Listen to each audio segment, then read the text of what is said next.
I'm here at Sebring International Raceway for the 12 Hours of Sebring. I'm here with Kirk Fordham. Hey, Kirk. Hi, Lindsay. How are you? I'm doing great. So thank you so much for joining me. Tell me what your part with DEKRA is. So I'm Senior Director of Technical and Quality Excellence of Automotive Inspections in DEKRA Racing. And what does that mean? So what do you oversee? Well, I oversee the technical inspections and safety inspections with IMSA, which is where we're at. We're working with IMSA here at the track at Sebring this week. Awesome. So behind us is the DEKRA Technical Center. Tell us about the inspection process.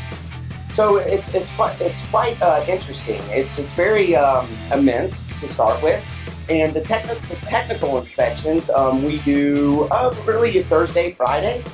We do every car, and then we also do safety inspections earlier in the week.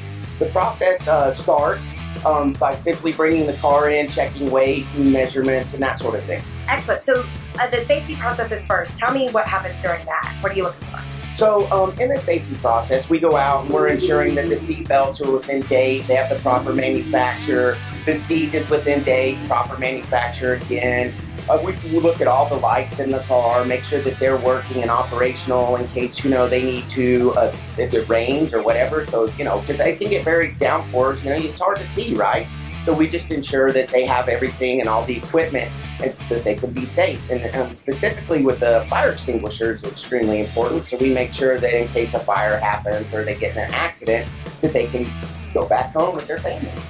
And then it goes on to technical. So tell us about that. What are you looking for? So technical inspections, we look at an immense amount of things, but to keep it, somewhat short, we're looking at wing angles, we're looking at ride height, we're looking at restrictors to make sure that so in our series, so to explain a little bit more, maybe it's a 6-cylinder, 8-cylinder, 10-cylinder, whatever. So we have a air restrictor that goes into the car to ensure that the cars are basically going to be somewhat equal. Okay. And then we also lift them up, we look underneath them, we look at every aspect of the car, the rims, the brakes, the calipers that actually push against the brake system.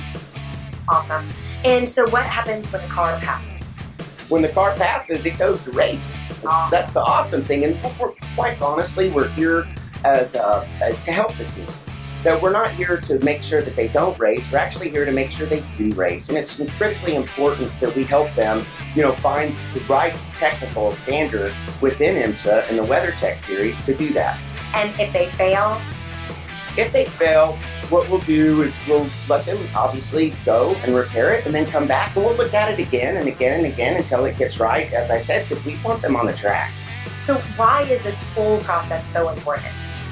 Well, it's critical, right? Because people and companies and sponsors, they spend a lot of money on these cars and, to make sure that the racing, is equal and everybody has the opportunity to win the race.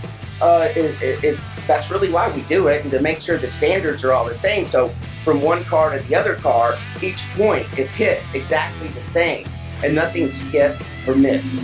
Excellent. Thank you so much for joining me today. You're welcome, Lindsay. It's been a pleasure. Awesome.